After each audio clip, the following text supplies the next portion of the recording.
This is Maximilian, the Mystery of the Guardian Angel, a bilingual lucha libre thriller by Xavier Garza. Chapter 1 Big Disappointment. Come on, Lalo, do it again, begs my little brother Robert. I will break you in two, little man, growls Lalo, his voice mimicking that of a luchador. Little Robert laughs out loud as Lalo grabs him and throws him up over his massive shoulders. It's the summer before 6th grade, and I am sitting in my father's lazy boy, watching my Tio and my little brother wrestle. I'm ready for my father to get home so we can make plans to go see Lucha Libre tomorrow across the border in Mexico, my reward for getting straight A's all year in 5th. I can hardly wait. Look, Max, little Robert yells. I can touch the ceiling. Just before he hits the goal, Lalo whirls around him and drops him onto our living room sofa. Lalo is my mother's youngest brother, a real mountain of a man. Always has been, according to our mother, who knows everything. Even when my brother was just a baby, he was well on his way to being a virtual grizzly bear, with his hands the size of waffle irons. That's my mother talking in her I am right and I am the boss voice. The voice she always uses when she talks to me. Maximilian! Yep, even though everyone else calls me Max, my mother only addresses me by my given name. The name she gave me. She wants to be sure I know that, of course.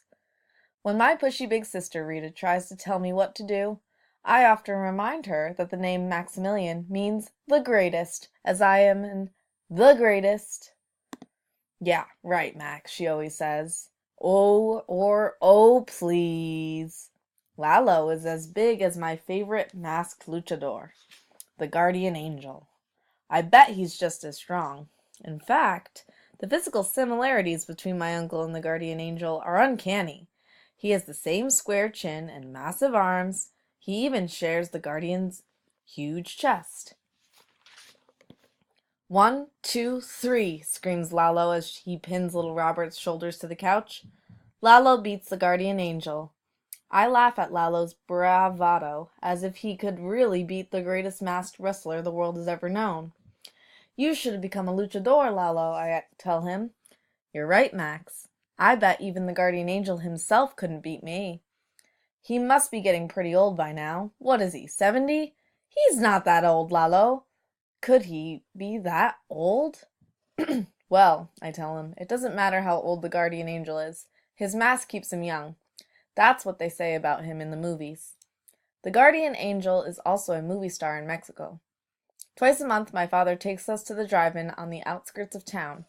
The double feature includes movies with the Guardian Angel. In the last year alone, I have seen my hero do battle against diabolical math scientists, crazed flesh-eating zombies, and even blood-sucking vampire women bent on world domination. From the safety of Old Ironsides, my dad's station wagon, I watch as the evil vampire queen uses her hypnotic powers to try and bring the Guardian Angel under her control. In the end, my hero's will proves too strong for her to overcome. You know, Max, says Lalo, just because you see something in a movie doesn't mean that it's real. The Guardian Angel is just an old guy in a mask. My mother has that exact same opinion as Lalo, an opinion she's already made abundantly clear to me. She is not a fan of lucha libre. She calls it a barbaric, ridiculous sport. She especially hates the Guardian Angel. She's hated him from the minute she first laid eyes on him, which happened to be when we were watching The Guardian Angel versus the Invaders from the Planet Mars, where my hero and his allies vanquish an alien invasion of little green men from the aforementioned planet. At the end of the movie, the beautiful leading actress throws her arms around the Guardian Angel and kisses the pair of puffy pink lips that pop out from his mask. Of course, my mother, Bralia, the boss, has taken note of this. Ugh, Ventura, how can a woman do that? She had asked my father. How can she kiss a man who wears a mask? Does she even know what he looks like? It's just a movie, my dad said. I bet you that he's ugly and bald, my mother said. He must be ugly. Why else would a grown man wear a mask all the time? And tights? I mean, if he was good-looking, he wouldn't want to hide his face. And, my mother declared, Doña Alicia thinks that she knows not only why the guardian angel wears a mask, but just exactly who he really is. Doña Alicia is the wife of Pedro Chapa. The Chapas own the Lucky Corner convenience store here in Rio Grande City. Doña Alicia is convinced that the guardian angel is none other than Pedro Infante, the famous Mexican singer turned actor who died in a plane crash years ago. The fact that the guardian angel is much bigger and taller than Pedro Infante ever was doesn't seem to matter to Doña Alicia. The charred remains of her beloved Pedro were never identified to her satisfaction. That's how it is in our house with Lucha Libre. But just as Lalo is about to pick little Robber up one more time, my father walks in. He's a tall man, but even his 6-foot frame looks small standing next to Lalo. Hey, Lalo, says my dad. What's up? I just got in from Houston, says Lalo. Did you find a job yet? Nothing yet. Something will come up. I'm going to try looking in San Antonio next week. Hey, why don't you come with us tomorrow, Lalo? I ask. My father is taking me to Mexico to see Lucha Libre. I need to talk to you about that, Max, says my father, and I can tell right away by the look on his face that I am not going to like what he has to say. I'm going to have to work Saturday. But you promised! I know, but I have to work, mijo, he answers. I'm really sorry. I'll take you next month. Next month, I groan. But I really wanted to go. Lalo, why don't you take him? Says my mother. Me? I don't know the first thing about taking care of kids. You feed them and keep them busy so they don't get in trouble, she answers. There's nothing to it. I resented being called a kid by both Lalo and my mom. I was 11 now, and would be starting 6th grade in just a couple of months. So technically speaking, I couldn't truly be considered a child anymore. Passing to the 6th grade may not be as big a deal as being promoted to the 8th grade like my sister Rita, but I certainly don't want to be lumped in the same category as little Robert, who will be a 4th grader. That's a wonderful idea, says my father. It will get you ready for when you have kids of your own. Kids of my own, says Lalo. Obviously the idea of becoming a dad one day hadn't even crossed his mind, even though he's about to marry my former 5th grade art teacher, Miss Marisol Solis, next month. Who would have thought that his coming to pick me up from class one day would lead to a romance between Lalo and Miss Solis? And now they were going to get married. I sure didn't see that one coming. Chapter 2. The Mask of the Guardian Angel. I'm tearing down the runway of the arena. I can't wait to get to the action. I can hear Lalo yelling at me. Max, wait! I haven't even paid for the tickets yet. I turn back quick to see his massive figure towering above everyone else. But I'm in a hurry to get to where the guy who is selling masks. I am nearly out of breath by the time I stop short at a wooden table. A fat man who looks like he hasn't shaved in days is eating a greasy beef taco. He is also selling Lucha Libre masks. I want a mask, just like the one worn by the guardian angel, I blurt out. You and everyone else, he says. Every kid and their little brothers want to be the guardian angel today. He shakes his head in disgust. Got any money on you, kid? He goes back to working over his taco. There you are! The unshaven vendor looks up. It's Lalo. The guy is visibly stunned by Lalo's massive size. He quickly focuses attention on the big fat wallet that Lalo pulls out from his jeans. He wipes his greasy fingers on his shirt and flashes us a yellow-toothed smile. El Angel de la Guardia. La Guarda. The guardian angel is a great choice, mijo, says the vendor. Your boy here has good taste, senor, he adds, his face shining with a greasy smile. Everybody loves the guardian angel, especially me. The vendor continues to praise my choice of a hero, but I'm not listening anymore. I'm checking out all the masks.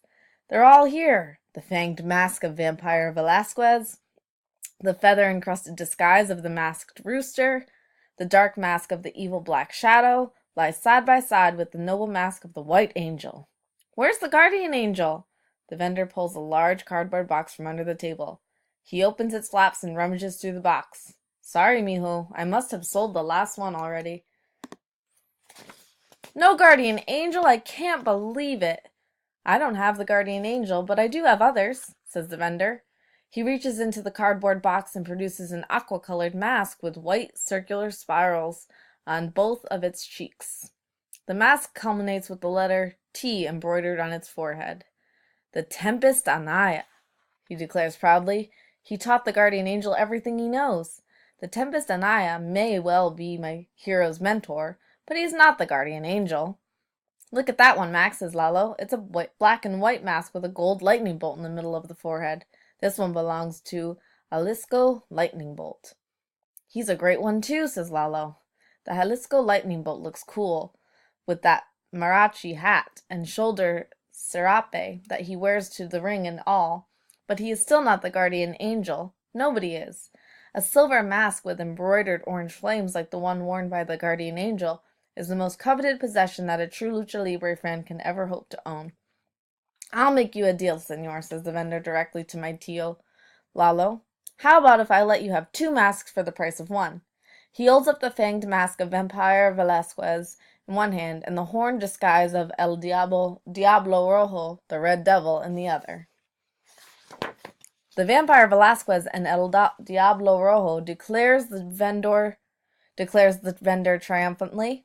1-time tag team champions of the world. Lalo thinks he's found himself a real bargain, except he also wants the same deal for the masks of the Tempest Anaya and the Jalisco Lightning Bolt.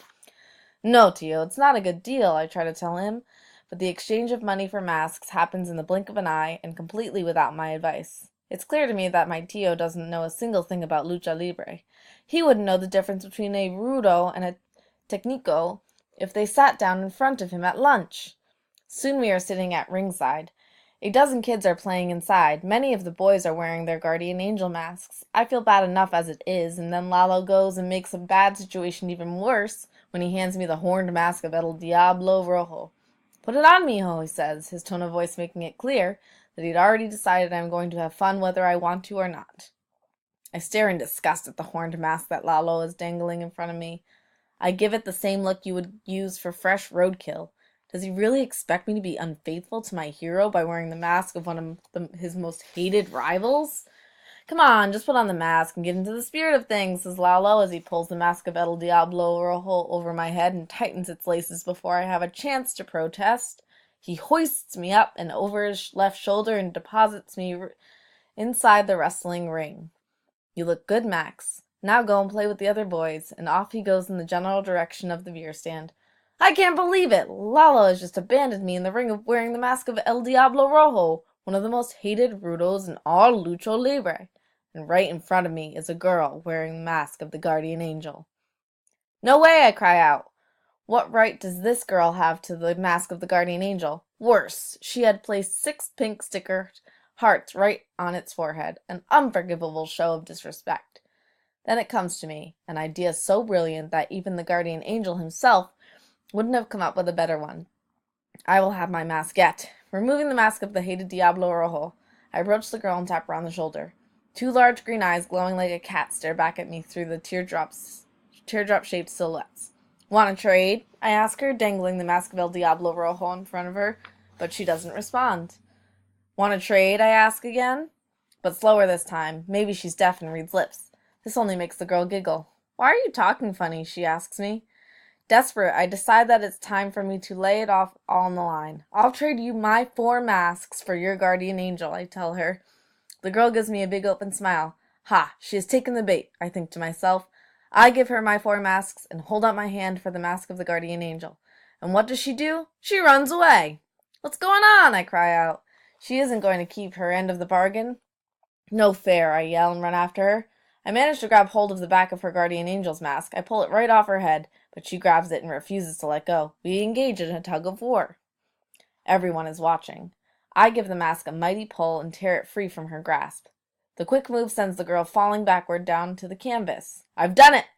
I pump my fist into the air, holding the mask for all to see. I have the mask of the guardian angel. I yell out.